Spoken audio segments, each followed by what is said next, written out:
Good afternoon, members of the press, and good afternoon, Bahamas. Today, we thank you for joining us again for the Ministry of Health COVID-19 update. As usual, we will begin with Minister's remarks. Minister Wells.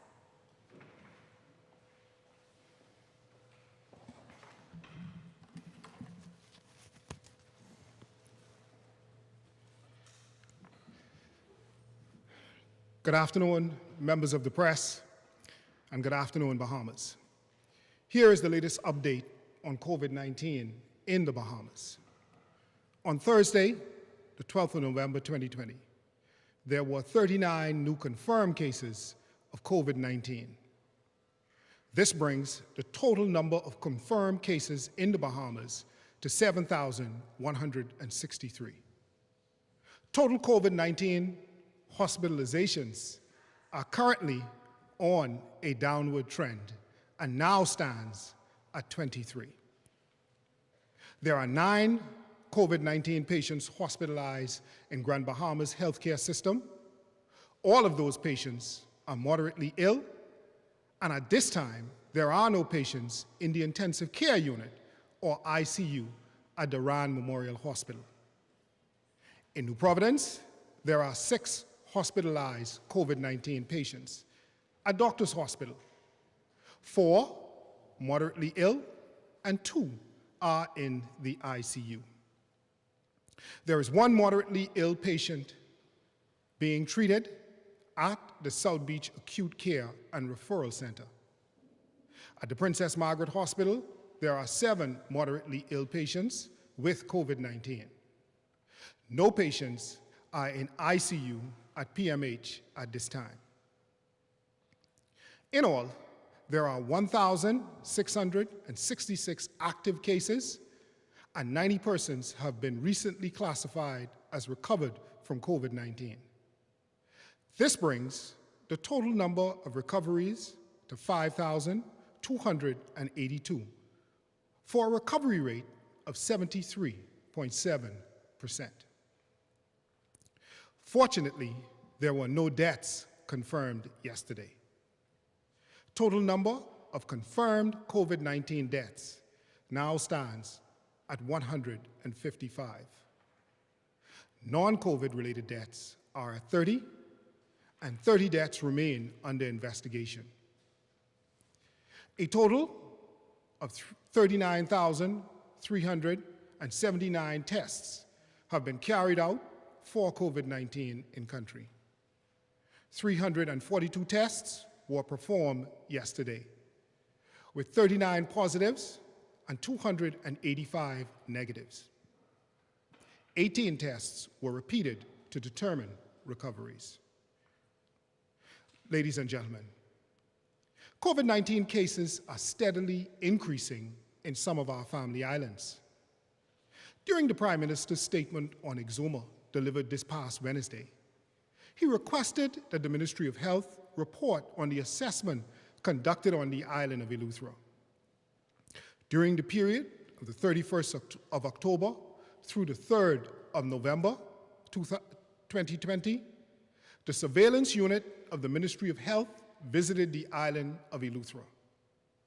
The assessment team supported the local healthcare team and reinforced public health measures to slow the spread of COVID-19 on that island.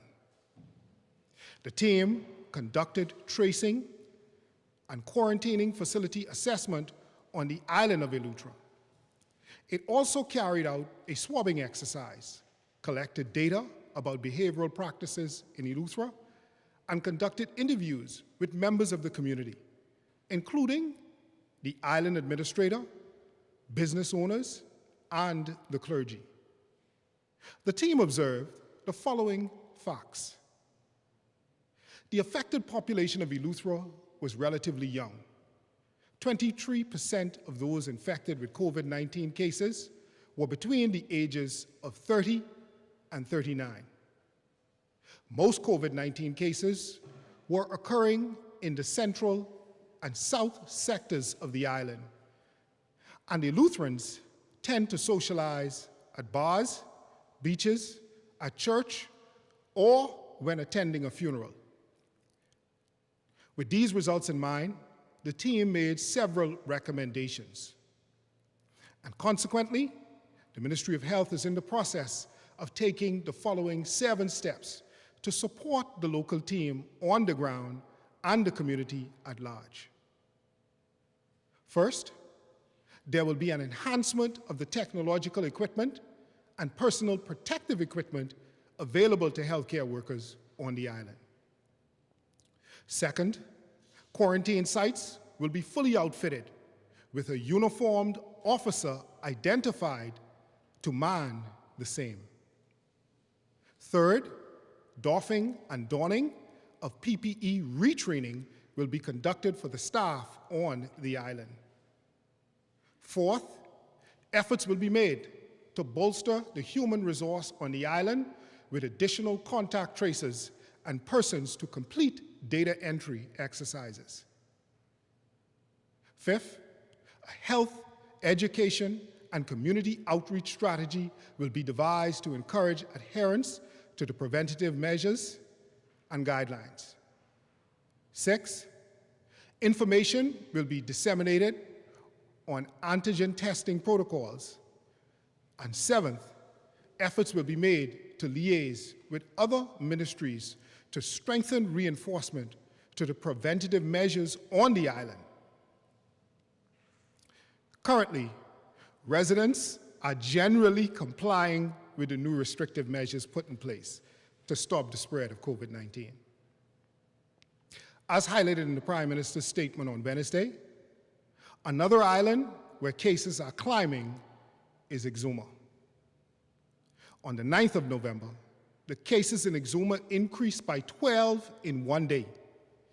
In response, the competent authority acted quickly to announce the implementation of a 24-hour weekend curfew, a weekday curfew from 6 p.m. to 5 a.m., and other restrictive measures to help slow the spread of COVID-19 on mainland Exuma.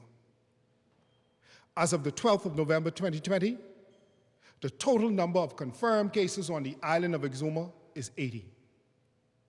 I am happy to report that an assessment team from the Ministry of Health was dispatched to the island of Exuma this morning. That team will meet with the island administrators, assist the local healthcare team on the ground, identify the local behaviors and practices, determine the geographical representation of COVID-19 cases on the island, inspect government quarantine sites, isolate the challenges and concerns, host virtual meetings to capture the concerns of the community, and recommend a way forward to control the spread of COVID-19 on the island of Exuma. The team will remain in Exuma until Wednesday.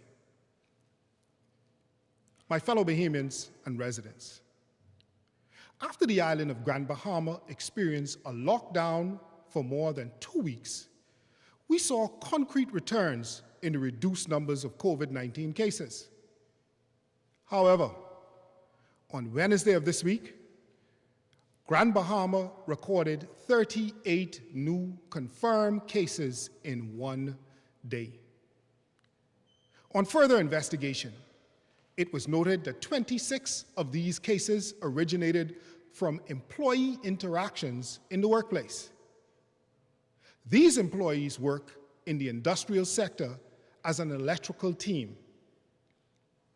In the meantime, the Ministry of Health has moved to halt any potential further spread of the virus with the following corrective measures. Positive cases have been removed from the workplace and isolated. The surveillance unit continues to monitor the situation, and analysis of the data will be completed over the weekend to further assess any noticeable trends.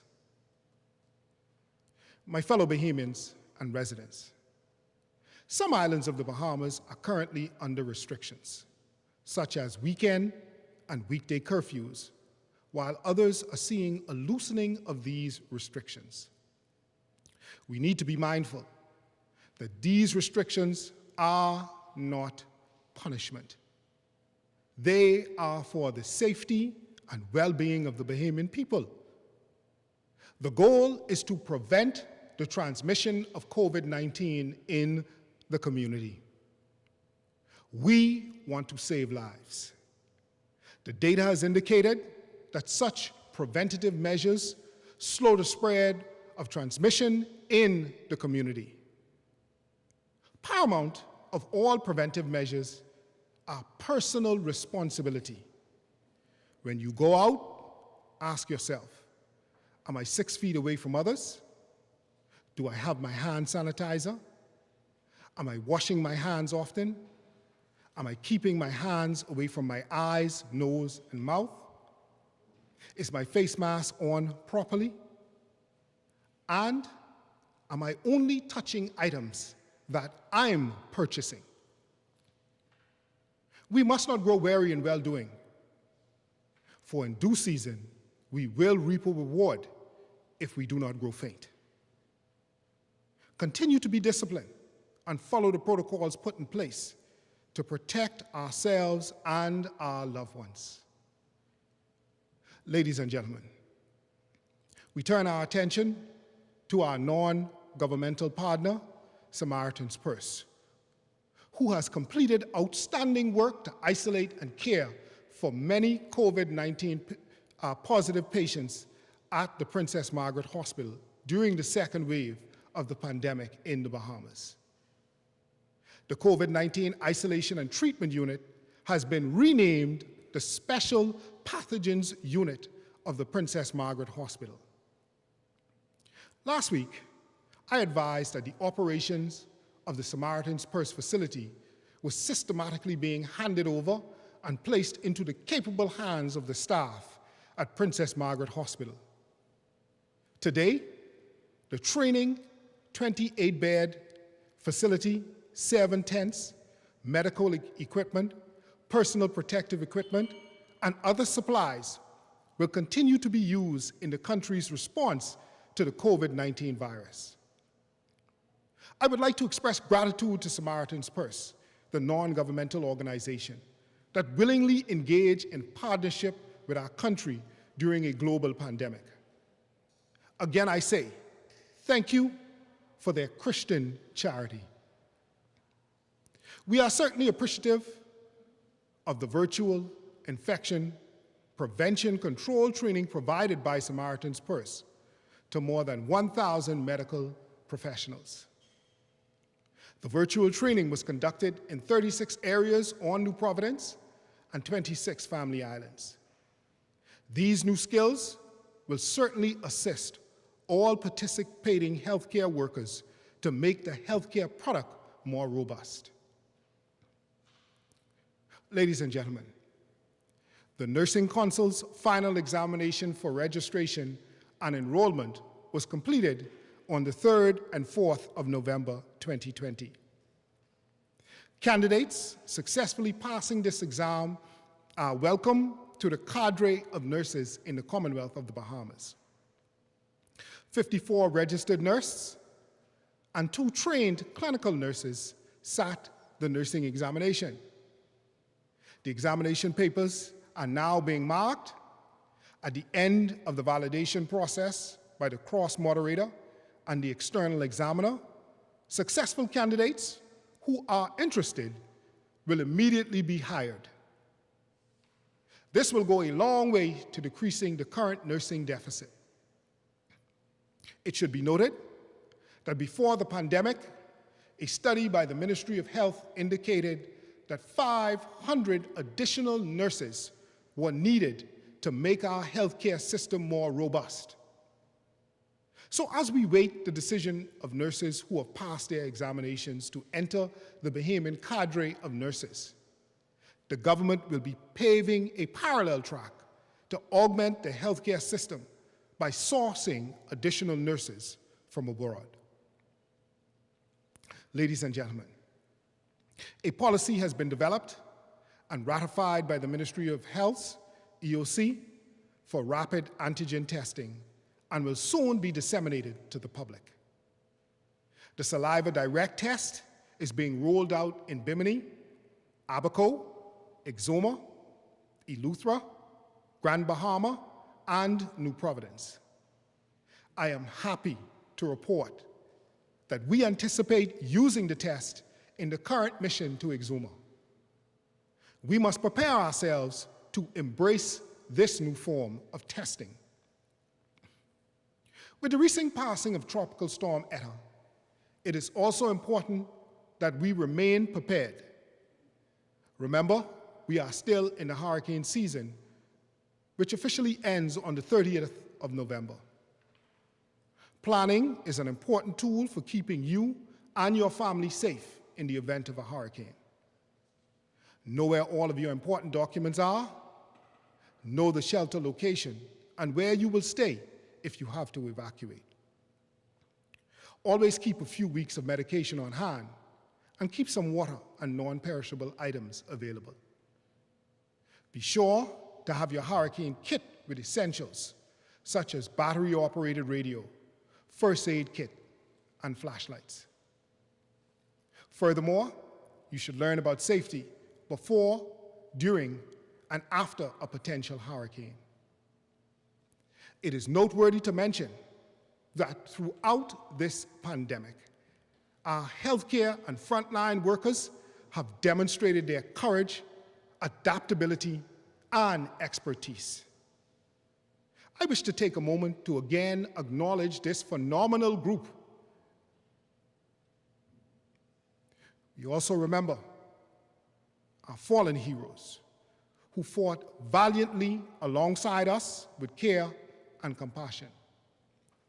While our fallen heroes rest in the arms of the Almighty, may they never be forgotten. As our frontline workers continue to be a beam of light, and a ray of hope on this uncertain and ever-changing COVID-19 road, the collective can-do spirit of this workforce is appreciated.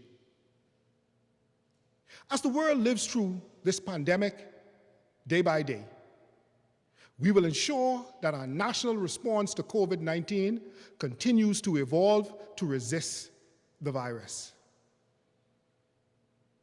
My fellow Bahamians and residents, as we enter the season of harvest and Thanksgiving, may God continue to bless you and your family, and may God bless this great commonwealth of the Bahamas. CMO.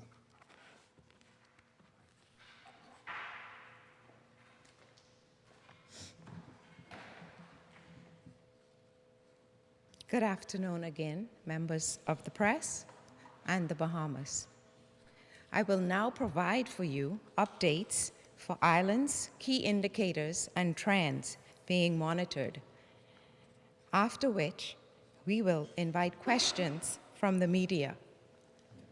Today, the technical team is composed of the following individuals.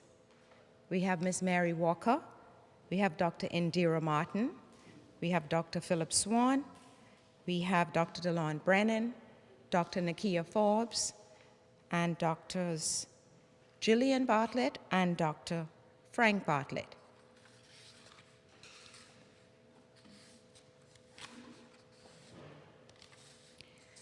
The second wave of the COVID-19 epidemic in the Bahamas continues.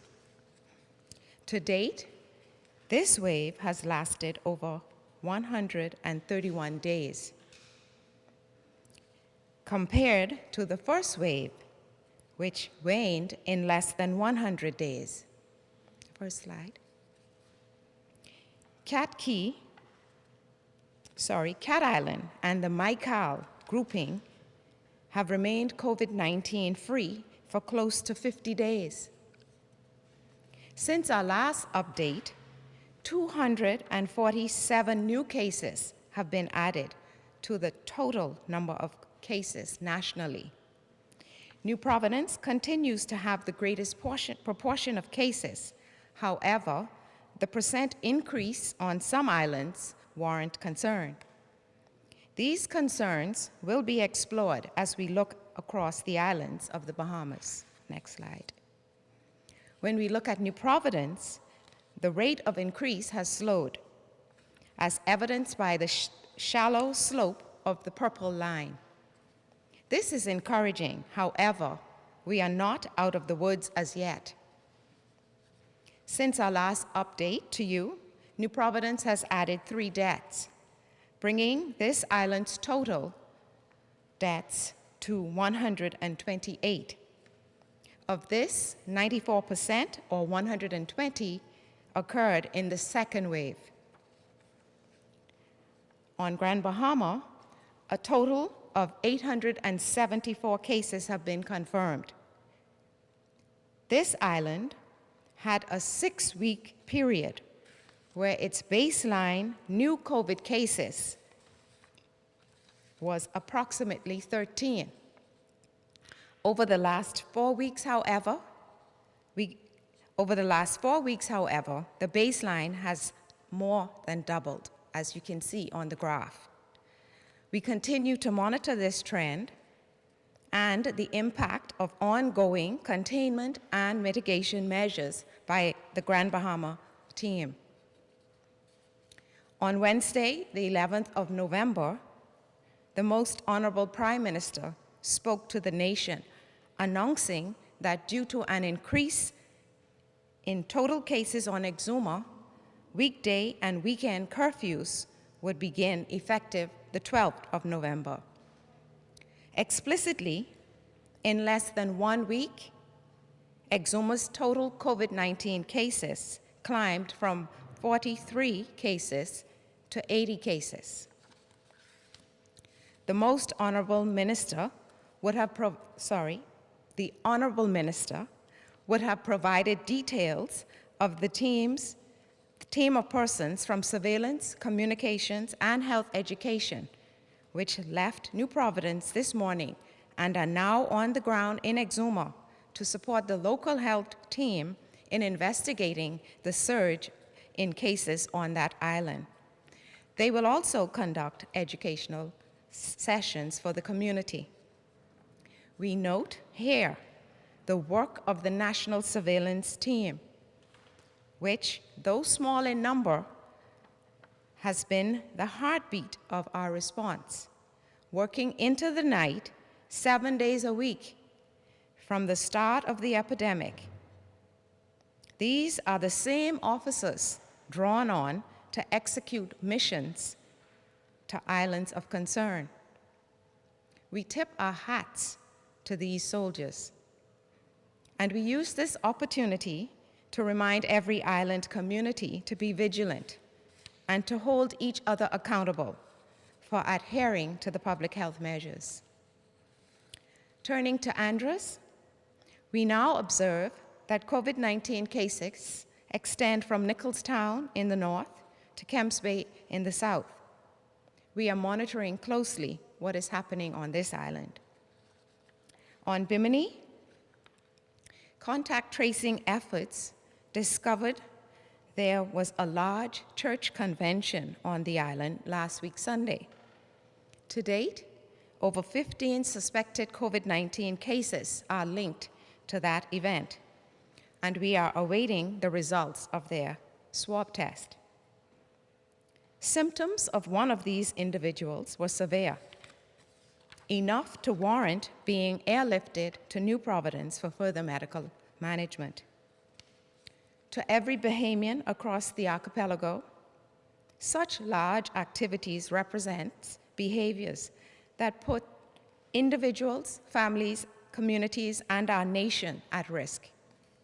Congregating in large numbers at a church event, parties, social mix and mingles is too great a risk and can cost you and or your loved one their life. Our economy also suffers due to measures aimed at controlling the spread of the virus. The stories of Grand Bahama, Bimini, Exuma, and Andros send a clear message. This is no time to let our guard down. This is no time to become complacent. Growing up, my grandmother would always remind her grandchildren to stay out of harm's way.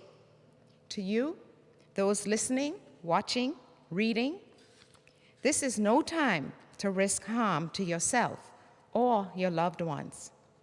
COVID-19 is roaming, seeking whom it may destroy. When we look at Eleuthera, the mitigation efforts undertaken in Eleuthera are showing promise of containment of the COVID-19 spread on that island. Over the past 7 days, one additional death has been associated with Eleuthera, bringing the COVID-19 deaths on that island to 4. On Abaco, 180 or 1% of the population has contracted COVID-19 since its first reported case in July 2020. This island has an average of 1 case per day for the last 30 days. With no cases for the past 3 days, however, we continue to monitor the trend. When we look at all of the islands from the prior slides, we see clearly that the situation on each island is different. Though different, the public health measures to contain the spread of COVID-19 remain the same. Collectively, we must resist the temptation to gather unnecessarily, telework where possible, properly wear our masks, to cover our nose and our mouth, wash our hands frequently and sanitize. A collective commitment by all to practice all measures will result in fewer cases and fewer cases. The national weekly average of new cases stands at 31.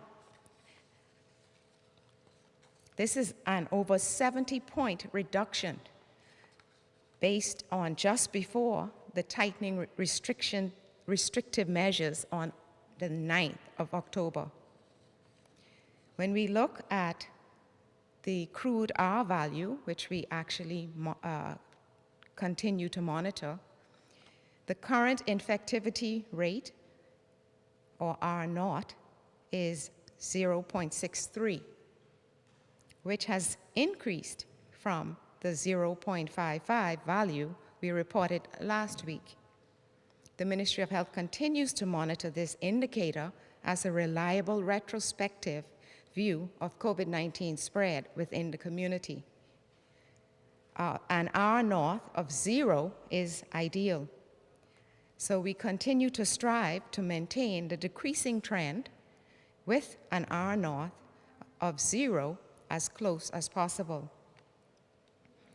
When we look at the hospitalizations, we note that the rate continues to slow, and we are declining. Expressly, it has dropped 68% over the peak value in October 2020. Nationally, the average positivity rate stands at 17%.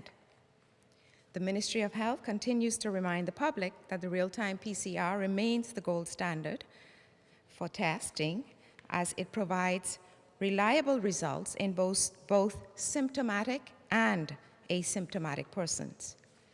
Currently, 2 rapid antigen tests, the Abbott Pan Bio and the SD Biosensor, have been pre-qualified by the World Health Organization.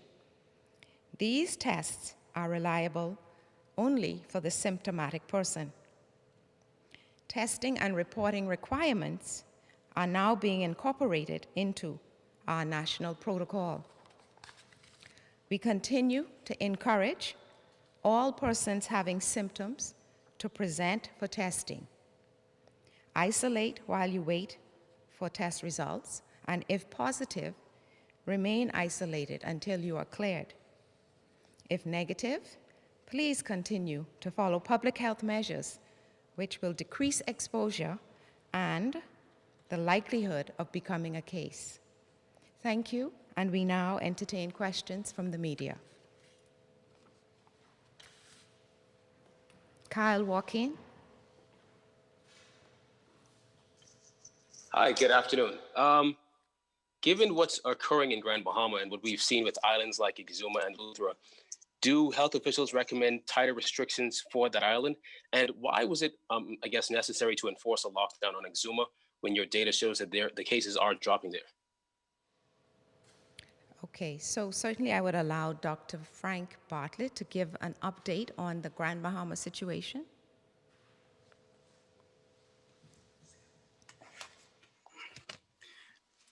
Good afternoon. The cases in Grand Bahama, as you would have alluded to, would have been in the industrial sector.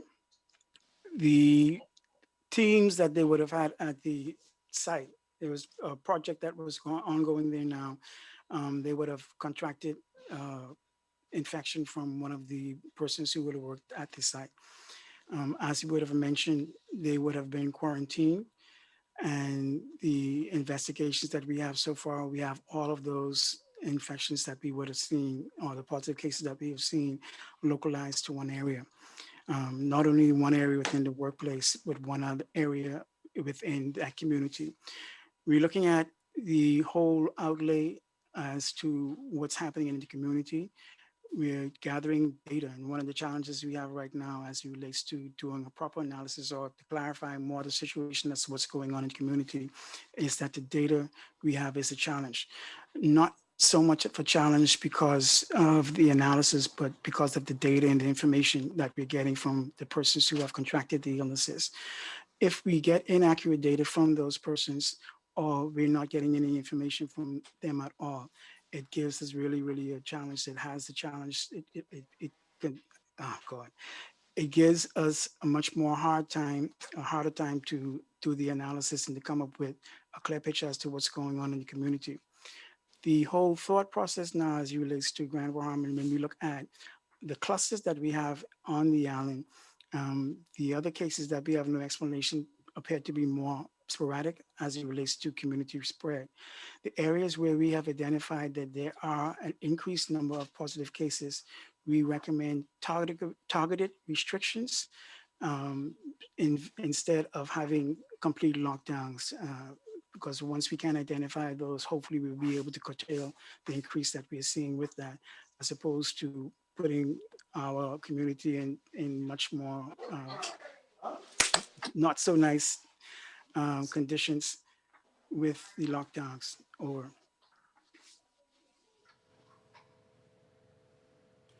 Thank you, Dr. Bartlett. So to just add to that, certainly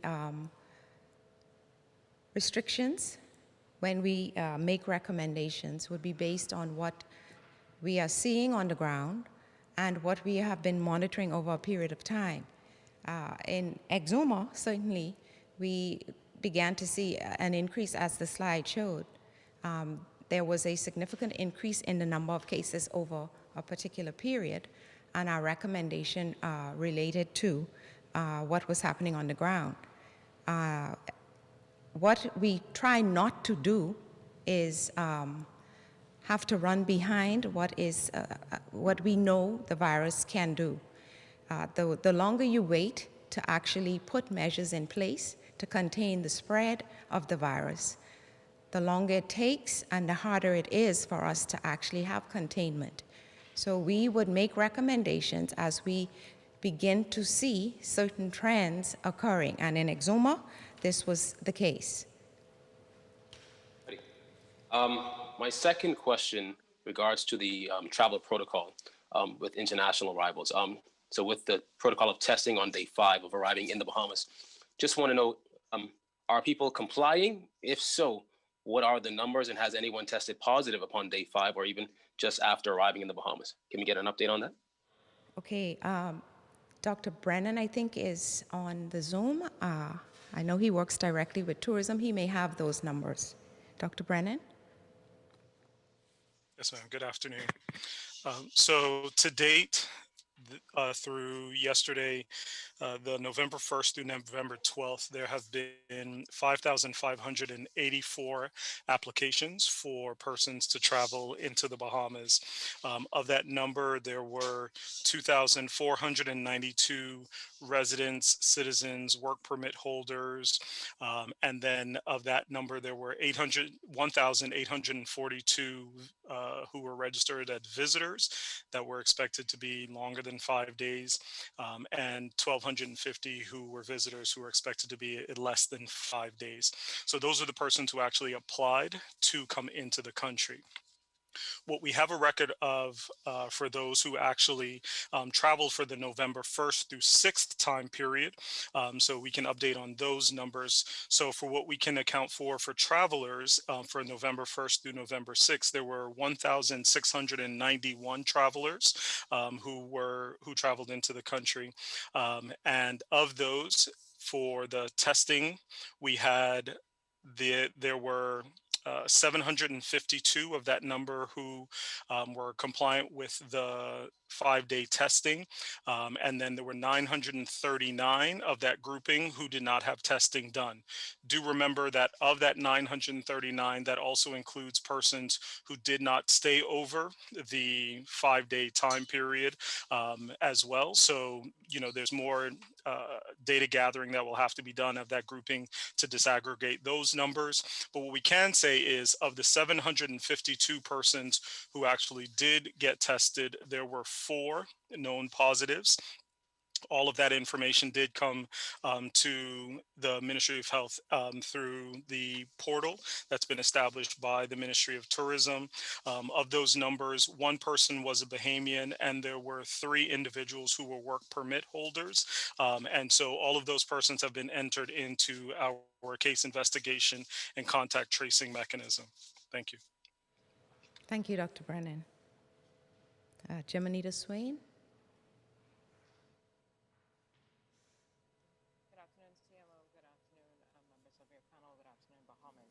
My first question, as it relates to, you spoke, CMO, to the number of cases that are increasing in Andros, in Grand Bahama, and 2 other islands.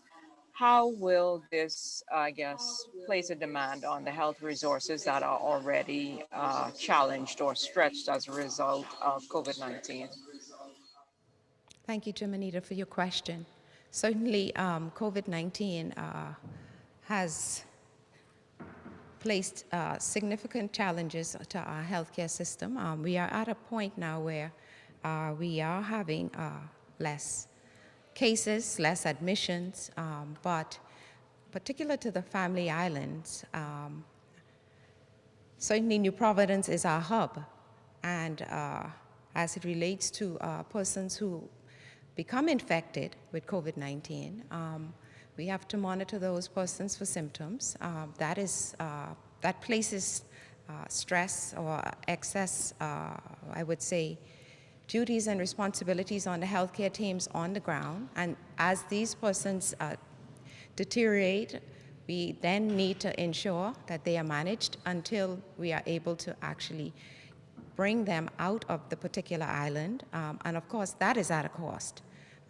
We have in place a system where we have air evacuation, but of course, it is a requirement for that process that you stabilize the person, and you have to wait until you are able to bring that person out.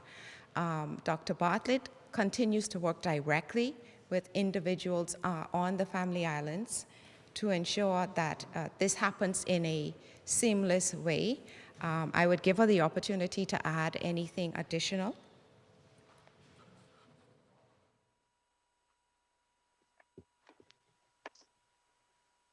Good afternoon, Bahamas. Wayne, CMO. Just want to add and say kudos to the teams in those islands now that we do see an increase in cases. That being the team in South Andros, Camps Bay. That's been the team in Bimini. And we also continue to keep a close eye, of course, on Eleuthera and Exuma. So CMO, just as you said, once we have identified a case, The case that is symptomatic is presented to the clinic, or if the case cannot even come to the clinic, we actually do home visits and we go out. The case is immediately swabbed, isolated, and contact tracing began. So that's how we are operating on the islands to mitigate the spread of COVID on the island. And that's why we try to keep ahead of it rather than running behind it, so that the healthcare team is not further stressed in an already stressed environment. So that's what I'd like to add, and to say kudos to the team out there who continue to work every day to ensure the safety of the communities that they do serve. Over. Thank you, Dr. Bartlett. You have a second question, Ms. Swain? Yes, I do. Thank you very much for the response to the first. Now, I saw a recent report online that indicates that 1 in 5 patients diagnosed with COVID-19 within 3 months develop some type of mental illness, which could be anxiety or insomnia or dementia. What are we doing in terms of tracking within this second wave any of those mental health concerns? Are we concerned about that as we monitor what's happening? Certainly, your question is very valid. As this whole COVID-19 pandemic evolves, many things come to our attention as it relates to the new science and new knowledge with respect to what can occur. In the mental health space, we have a mental health program that is actually managed from the Ministry of Health, and we have persons from SRC that participate in that. I will actually ask Dr. Swan if he is aware. He heads the mental health program in the Ministry of Health. If he's aware of any studies or any particular focus. Okay, he is saying no. So we have not started to track it as yet, but thank you for bringing that, thank you for that question. That will allow us to begin to see how we would be able to monitor those kinds of I would say, and those occurrences after COVID-19 infection has occurred. Matthew Moxie. Yes, good afternoon, CMO. My first question is for Minister Wells. Sir, I know at the last press briefing, you addressed the testing in the workplace. Now, if it is said to be illegal for employers to require a negative COVID test, then the question is, why is it lawful for government, I guess, to request the same? I imagine that both parties are trying to maintain the health of their environments. So if it is illegal for employers to request a negative COVID-19 test for employees to return to work, then is it not illegal for government to request the same, I guess, for travelers coming into the country?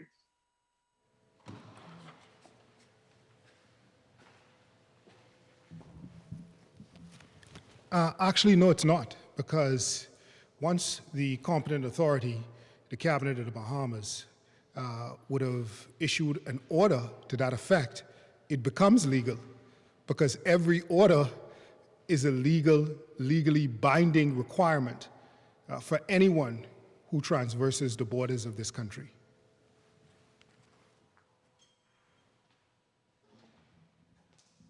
Your second question, please. Yes, my second question is, what are the criteria for schools to resume on-campus learning? I know it was reported that a school out west was given permission to resume on-campus learning. So what criteria is required for others to meet to be able to do the same? Okay, so certainly we work closely with the Ministry of Education as it relates to the requirements for opening of schools.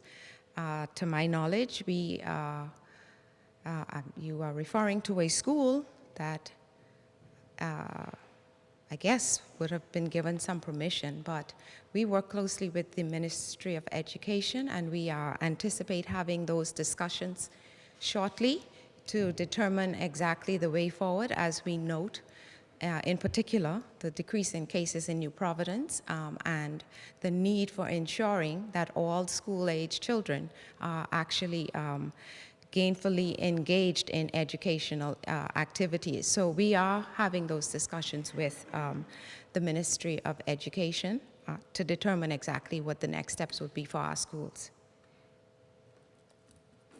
Tasper Ward. Good afternoon. I'd like to piggyback on Kyle's question about Grand Bahama. I know Dr. Bartlett would have noted that all of those cases from Wednesday would have been linked to a industrial site. Does the same apply to the cases that were reported this morning?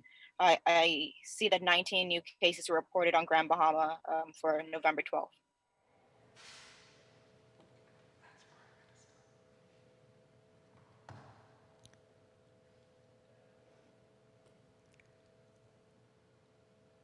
When we received the cases, how we would have received the 19 cases, the disease surveillance team would not have had an opportunity to even evaluate those cases. We just would have received those numbers. We would have had an opportunity to look at a few of those cases and to identify where they were coming from. But the analysis and the exact details for those 19 cases that would have been added to the dashboard today are still unknown because they're being investigated. Over. Well, can I just ask a follow-up, Dr. Bartlett? Based on the early analysis, can you say whether these are a cluster of cases or community spread from what you're seeing based on the preliminary data? It's a mixture of both. And one of what I would have mentioned in the beginning, we have defined clusters within the different workplaces, but we still don't have a clear-cut explanation as for the ones that we are seeing that coming into the accident and emergency room.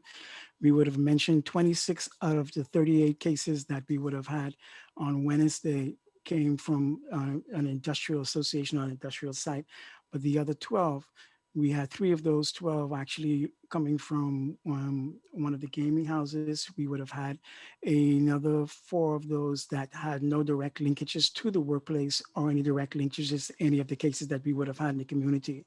Out of the other 12 or 3 remaining, we had a challenge with the fact that we didn't have the data to actually contact those persons. And as we speak right now, we do not have or have not contacted those persons. So what we are in the process of doing now is trying to gather the data and the gaps that we have on those cases that we have not contacted. We are looking at our whole case profile from the beginning of our response to the COVID-19, looking to see if we can determine any type of linkages. With the volumes and the numbers we had, it was much more easy in the first wave because they were more manageable. We had more clear-cut linkages, and we could clearly say that it was sporadic in nature. With the ones that we have now, with the lack of clear-cut linkages, we cannot say. We do know that they are sporadic in the sense that they cannot be localized to one specific area within the Grand Bahama region, and they cannot be localized to one workplace. The fact that we don't, and we're seeing decreasing numbers, suggests that there may not be community spread, but we still need more data. We still need more analysis of the data that we have. We still need to gather the lacking data that we have to come to a conclusive answer and to give more clarity or have more clarity as to whether we have community spread. Because the important thing about establishing whether or not you have community spread is that going to be the determinant as to what type of restrictions you're going to be putting in place. Over. Thank you. My second question, I know the CMO would have reiterated that RT-PCR test remains the gold standard for the Bahamas. And in the last few weeks, there was a bit of a dip in testing numbers. Can anyone say whether that was a result of an increase in rapid antigen testing? And if so, what the rapid antigen testing numbers are looking like in the Bahamas? Okay, so certainly to that question, that query has come to the attention of the ministry, and we are currently seeking to ensure that all persons or all entities that are seeking to conduct antigen tests are registered with the ministry. Similar to what we did with the real-time PCR verification and validation process, we are moving forward with inviting all persons who carrying out antigen tests or who wish to be a part of antigen testing to please make a request to the Ministry of Health in order for us to ensure that tests that are occurring on symptomatic persons are reported to the Ministry of Health so that we can actually carry out the necessary contact tracing. So to your question, short answer, we are being told that there are antigen tests occurring, and we are in the process of incorporating the antigen test into our national protocol.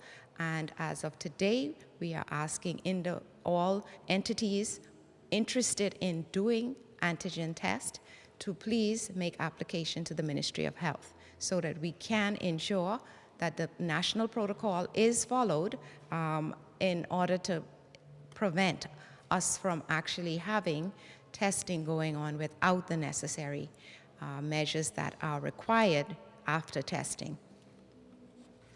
And before I move on to the next question, I would wish to actually say to Mr. Matthew Moxie, I'm being advised by the minister that the schools to which you referenced were approved by the Ministry of Health and the Ministry of Education.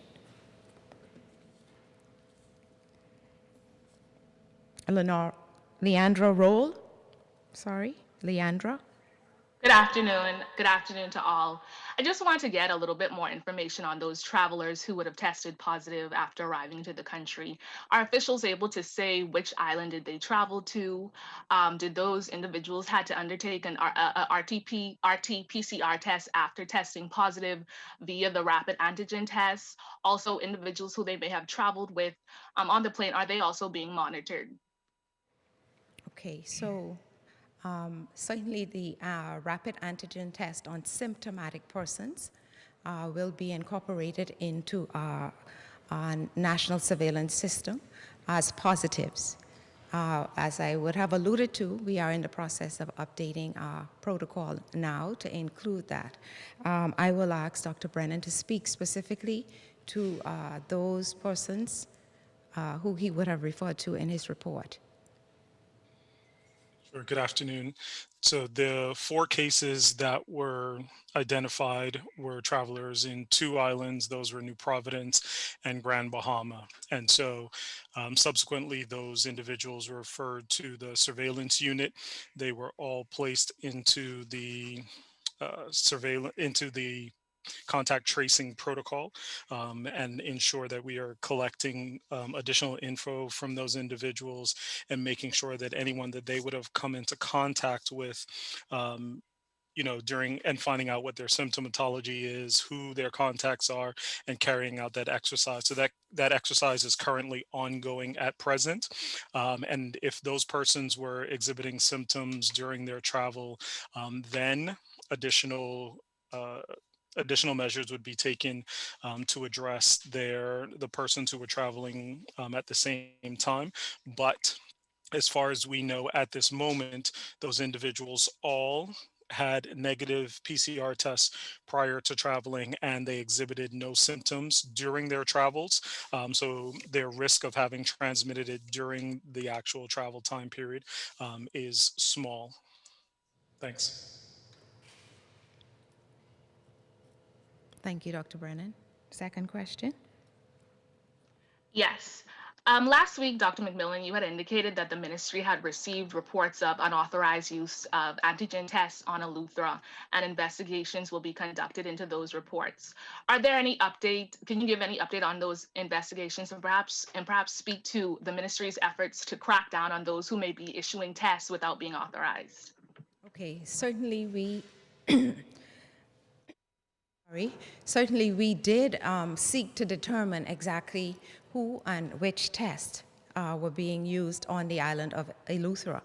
And we were able to determine that the test being used is the test that one of the 2 tests that we know WHO has pre-qualified.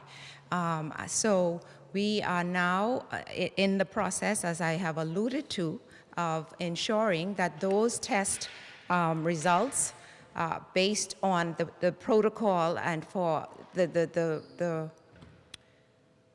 categories of persons, i.e. symptomatic persons, which the test is actually to be used in, is the results of those tests are to begin to be incorporated in the national numbers. That is a protocol that we are updating currently, and we anticipate having that shared widely for persons who we will actually speak to the tests that we are actually, the two tests, the SD biosensor and the Abbott test that we will actually be continuing our ongoing verification on, that we will accept in country, as well as who could perform the test and also what happens with the test results. So long and short, we have explored the Eleuthera situation, and we are aware of the test that they are using. And we are seeking to incorporate the results into our national numbers as appropriate. Shamarko Lightbourne.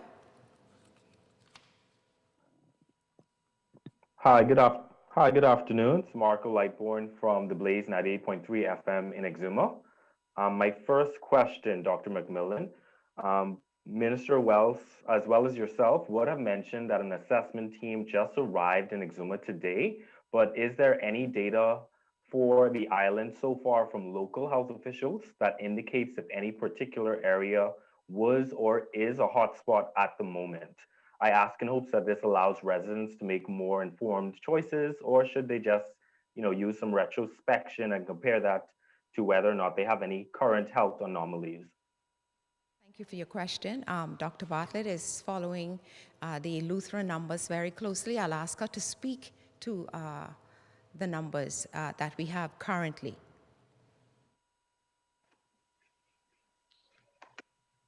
Good afternoon again, and that's from Exuma, Marco Lightburn. So far, we have not seen any particular area in Exuma as a particular hotspot. It seemed to be widely distributed along the mainland. Mainland Exuma is the main focus right now, and consequently, that's why we had to put in those restrictive measures. So it's sort of widely distributed. There's not one area that's jumping out of us to say, it's a hotspot. It seemed to be distributed somewhat across that island. Over. Thank you, Dr. Bartlett. And certainly we anticipate that with the team on the ground, we will be getting, like we did in Eleuthera, additional information with respect to, contacts. And with the swabbing that is ongoing, we will continue to update with respect to where potential cases, where the cases are. Second question, please. Thank you so much, Dr. Bartlett. Dr. McMillan, you would have aptly called the surveillance unit the heartbeat of the country right now, and we know that they're an elite team, but they are very small. Can you give us an idea of how regimented their own safety and health practices are, not just only to sustain themselves, but also the work that they continue to do for the country, especially as they have to constantly jump into various places where we are having outbreaks right now? Thank you. Very good question. Certainly the surveillance team has been a small team, and they have done astronomical work over many years with a small team, in part because public health, a lot of what we do tends to be in the background. But certainly as it relates to COVID-19 specifically, early when we started this whole planning for the response, we did extensive training, and the surveillance team would have been a key component and that we early on had training in as it relates to how to, put on the necessary PPEs, how to ensure that they protect themselves, and certainly we ensure that they are always supplied with the necessary PPEs as they continue to move about and do the necessary activities to conduct the surveillance activities. But if you ask me, I think we have a great need to enhance our capacities within the National Disease Surveillance Unit, and certainly with the spotlight that is on public health and disease surveillance at this time, we are using every effort to enhance our capacities, but of course that is not a one-minute thing. So as we are so thankful for those individuals who would have assisted with augmenting the capacities of that unit through contact tracing, volunteers, and those who have actually, showed up and assisted. We must always pause to say thank you to that core team of public health individuals who I know over many years, because I've had the opportunity to work with many of them over the many years. As one of them said early on, we are the ride or die people. And that is what public health requires. So long and short, we do our best to ensure that the training is ongoing as persons add to the team, and we continue to ensure that the PPEs are available. We try to take into consideration that they have lives outside of this COVID response. And certainly, be open to what is required for them to maintain their health as they take care of the health of the country. I hope that answered your question. Sasha Lightbourne. Good afternoon, Minister. Good afternoon, CMO, and all other health officials. CMO, maybe this question can be for you or the Minister. We would like, or the general public rather, would like some insight, Nasuvians in particular, on the reversal, or I should say, the back and forth between the mandatory quarantine for Nasuvians traveling to other family islands. Initially, that particular restriction was lifted. As recently as, I believe, Tuesday night, there were some amended emergency orders which stated that that mandatory 14-day quarantine is now back in place.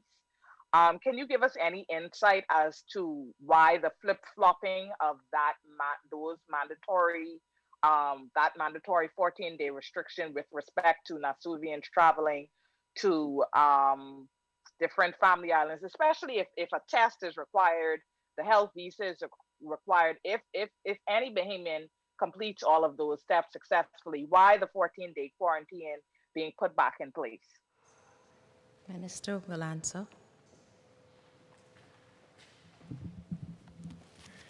Thank you for the question. I believe the Minister of Tourism may have spoken to it somewhat. The reason why the 14-day quarantine actually remained in place was because the government, as you would well know, with the health travel visa had intended that once you would have taken the test, uploaded the information, that you would have been cleared to go to the family islands. The portion of the actual IT program that was scheduled for the family islands was not complete in its rollout. And you would have heard the Minister of Tourism spoke to the fact that today we're expecting that health portion for the family islands will be complete so that Bahamians would be able to access it, so that they would be able to move into the family islands. And hopefully, once that has taken place, then we're looking forward to seeing the issue addressed at the competent authority level. If I may, Minister, with all due respect, I don't think that properly answers the question. It doesn't really speak to why the mandatory quarantine was initially let go after the requirement of the RT-PCR test, along with the health visa, and now it has been reinstated. It was only reinstated just Tuesday night with respect to an amended version of the emergency orders that was sent to the media.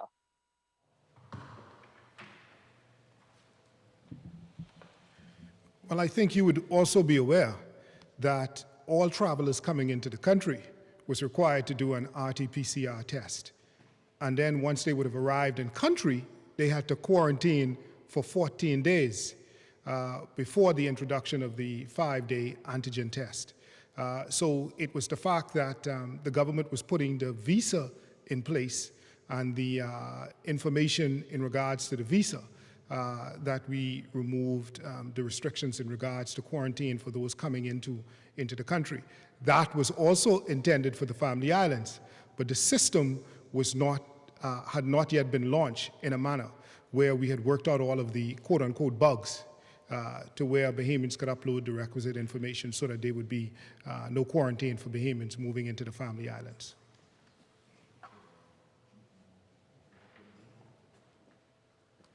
Thank you. My second question, CMO, I asked this question, I think it was a week ago, with respect to the antigen testing and facilities being able to offer these antigen tests. We now have Bahamar has a secure date for opening, or date. Atlantis has announced a date for opening. How confident are you, CMO, with respect to those two large tourism facilities opening, with the large amount of Bahamian employees that they have returning to work, and what protocols are being put in place to make sure that not only the employees are safe, but tourists and visitors alike, even Bahamians who may choose to go and do a staycation, that they are safe as well? And how has the Ministry of Health even been consulted by those two entities? Certainly, the Ministry of Health has been working closely with the Ministry of Tourism as it relates to the opening of hotels, relaxing the requirements for coming in, the change that you would have asked the minister about. So we are working closely with them, and certainly the opportunity to utilize antigen test to test as per the requirements of the test itself, or the recommended testing, will provide for us a level of safety as it relates to what is happening within the hotel itself. We anticipate that those major hotels will actually have health and safety officers, and in some instances they actually have healthcare providers that conduct this screening of the persons who are either staff or persons visiting the operation. So we are working closely with tourism and the hoteliers to seek to ensure that as best as possible, the risk associated with having COVID-19 introduced into the environment of, where we have tourists, as well as keeping our nationals safe as possible as they interact. We will be able to monitor what is happening in those environments through the testing that is actually being put forward. Dr. Brennan, like I suggested, is working a little closer with tourism. I'm not sure if he's able to speak to any additional measures that any particular hotel has put in place. Good afternoon. No particular measures have been afforded to us here at the Ministry of Health and Ministry of Tourism. We know that there are continued conversations going on. So as these conversations develop and these dates get closer, I'm sure there will be more conversations and more collaboration with the Ministry of Health to advise on the appropriate approaches to ensure the health and safety of both the visitors, the patrons, and most especially the employees who are going to be working at those locations. Thank you. Tyler Simonet. Hi, good afternoon to the health team and to all who are listening. My first question is that on Wednesday, the PMH hospital administrator, Miss Mary Liburn Walker, she made it clear that the PMH morgue is still very much over capacity. I wanted to know, is the ministry considering taking legal action to push those families to pick up their loved ones? And also, if the morgue is already over capacity, is PMH experiencing any trouble storing those persons who were COVID-19 positive when they passed away? Okay, Ms. Walker is here with us. I'll give her the opportunity to speak to the piece regarding capacity.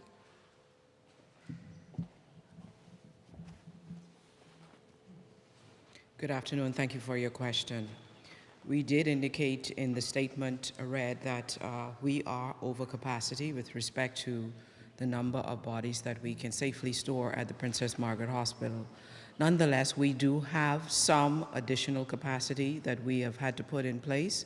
And at this present time, we are able to store all of the bodies that are required to be stored. However, it is pushing it beyond capacity. The morgue actually has an official count of 52, and we're well over 200. Thank you.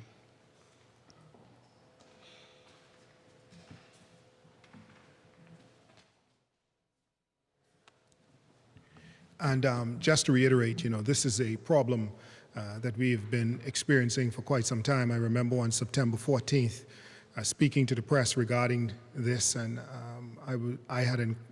I had encouraged the funeral home operators, those who've already been tasked and paid to collect the remains of loved ones, to come and do just that.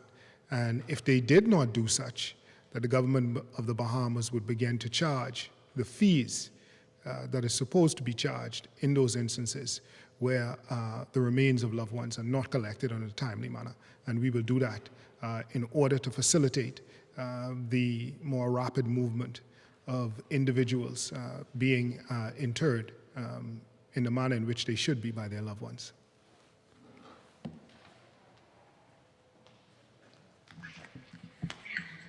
You have a second question? Yes, I do. Thank you so much for that response. My second question is in regard to the new saliva testing. I wanted to know is, can we expect the new saliva testing to be on the same standing as the RT-PCR test when it comes to travel? Will people be able to travel with this new test instead of the RT-PCR, or will the RT-PCR still be required even if the saliva test is taken in?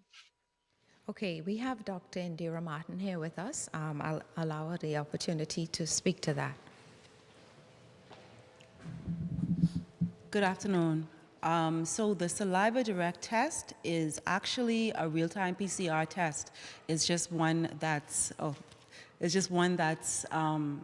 that is based on the saliva sample rather than the traditional nasal swab that we use for RT-PCR currently. So with that, once you get a positive result with the saliva RT-PCR, you can use that as you would an NP swab. Thanks.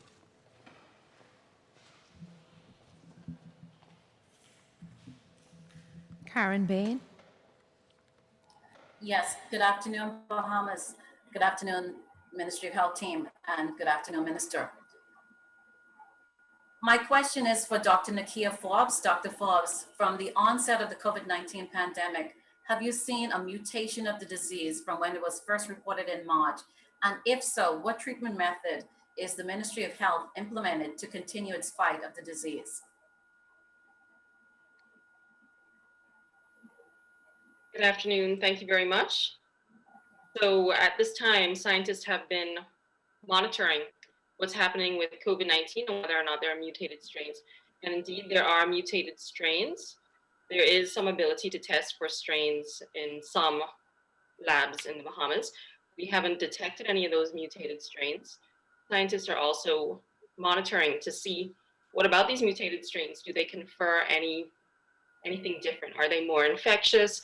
Is the disease course any different, more severe? And that's being monitored. It's not known that that is the case at this time. It hasn't been proven. And so the treatment for COVID-19 remains the same. It's generally supportive care, and it goes based on best quality expert recommendations with studies going on about available therapeutic agents. And so the short answer to your question is there is no knowledge we have of the impact of those strains or whether or not anything would be different. But thank you. Thank you, Dr. Forbes. Second question, please. Yes, thank you very much, Dr. Forbes, for your response. My second question is, with the number of COVID-19 cases on a decline, especially in New Providence, when can we expect for travel restrictions regarding testing for New Providence travelers to be lifted? That's a very good question. Certainly, what we would hate to happen, as we see occurring now, is, we are on a decline in New Providence, but relaxing those restrictions too early, I think may result in introduction into islands where we have absolutely no COVID, or islands where we have managed to actually contain what is happening. We will continue to monitor the decline, and certainly as we see that we are at a point where, the risk associated with moving between islands is minimized, I don't think we will be at zero. We certainly will make recommendations to relax the restriction of testing. But for now, we continue to have that requirement because we have concerns with respect to wider spread across our family of islands.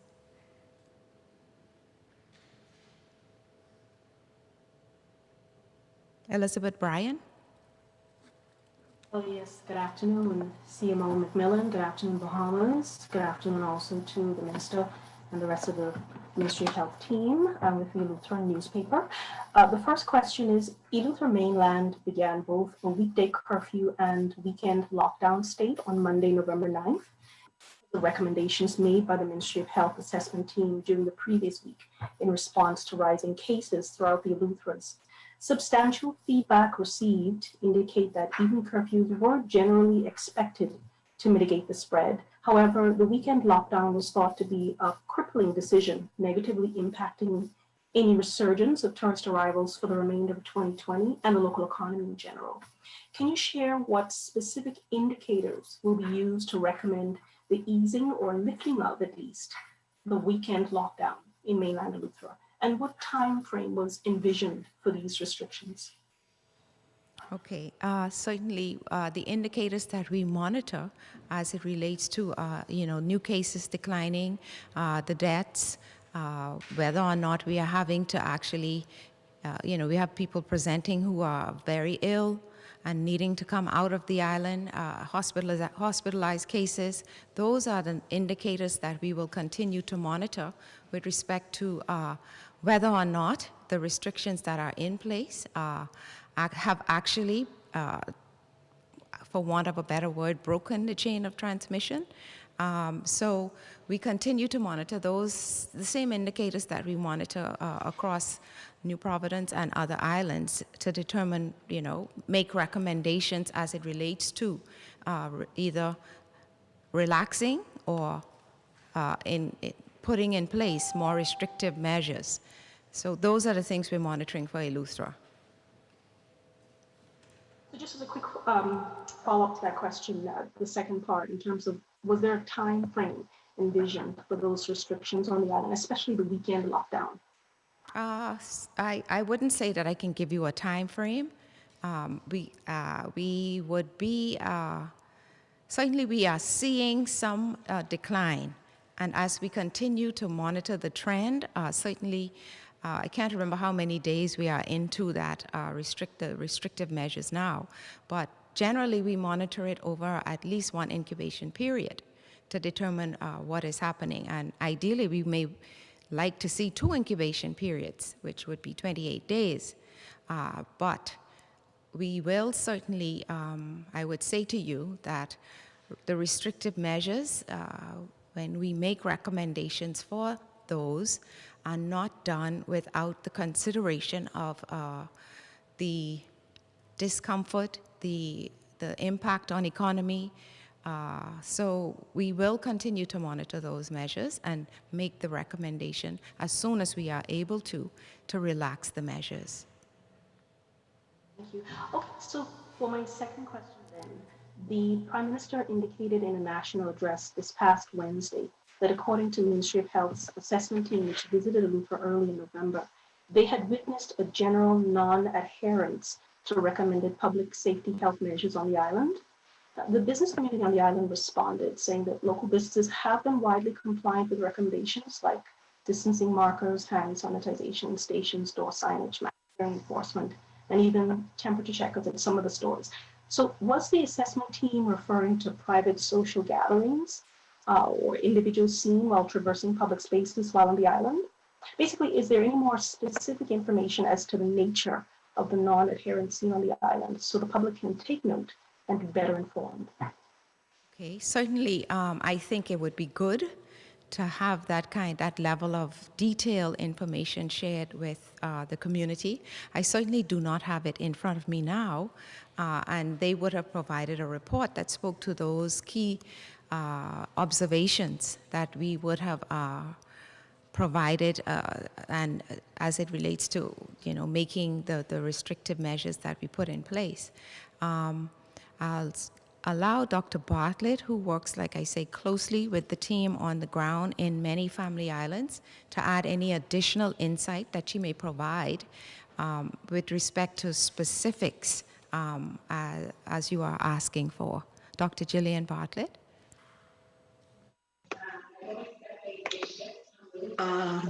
Yes, good afternoon, Ms. Bryant.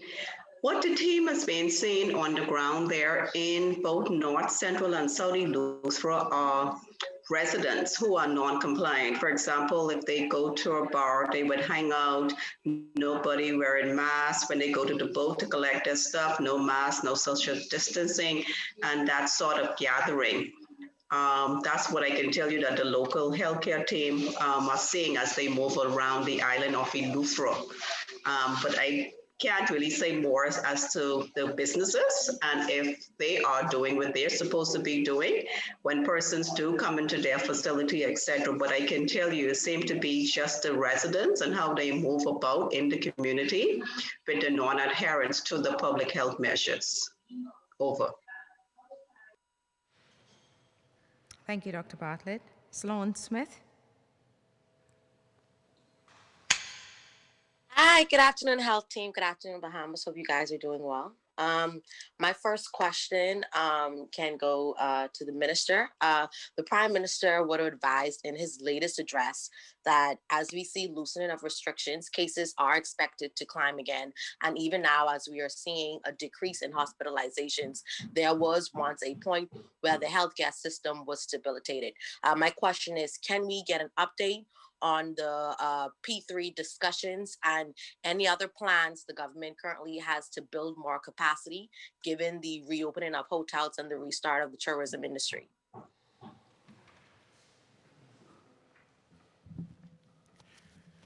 Certainly, we do have a very aggressive infrastructural program in the Ministry of Health. We are looking to continue our renovations at PMH with a couple of wards. We're looking to bring on stream at least 2 wards. In regards to PP3s, I don't want to speak specifically to those that have been proposed without the decision having been taken to actually move forward with those. But the government of the Bahamas is aware of a number of public-private partnerships that individuals are seeking with the Ministry of Health with the government of the Bahamas. We have a very aggressive program infrastructurally in Grand Bahama with the renovation of the Rand Memorial Hospital. And so we are preparing during this lull to create as much more bed space as possible and to lay a foundation not just for COVID and this pandemic, but for future pandemics, and to basically enhance the overall healthcare apparatus in the country to be able to address any issue that we see in future. If I can just get a follow-up on that, sir. I know we're expected to see the facility in Grand Bahama be completed very soon. How soon can we see those wards at PMH being completed? Well, I will get back to the general public at our next update. Specifically with timelines, I usually do update the public with timelines in regards to when wards would have been completed, and so we will do so at the very next news conference. We will update you as I used to do in the past in regards to just timelines for completion. Okay, great. And my second question is also for you, Minister. The Exuma MP is now offering free COVID antigen testing on the island as we see a spike of cases in the island. Is the government currently considering or minded to partner with the private sector to offer similar programs on other islands in the capital, and why not? If it's not. The Ministry of Health has some very strict and laid out protocols and guidelines for testing. And we're going to see to it that those protocols and guidelines are adhered to. We do have some testing going on within the islands in regards to the 5-day rapid antigen test, the RAT. But in regards to just testing in general in country, there are some robust protocols in place, and I would allow the health team to speak to the protocols that we do have in place for testing and reporting. We would like to discourage anyone just simply going out, purchasing any sort of COVID-19 tests, and then testing themselves or organizations or institutions doing so without being a part of the overall health apparatus, and without the additional requirement for the reporting lines of communication that are necessary for us to be able to adequately continue to address this COVID menace that we face in country.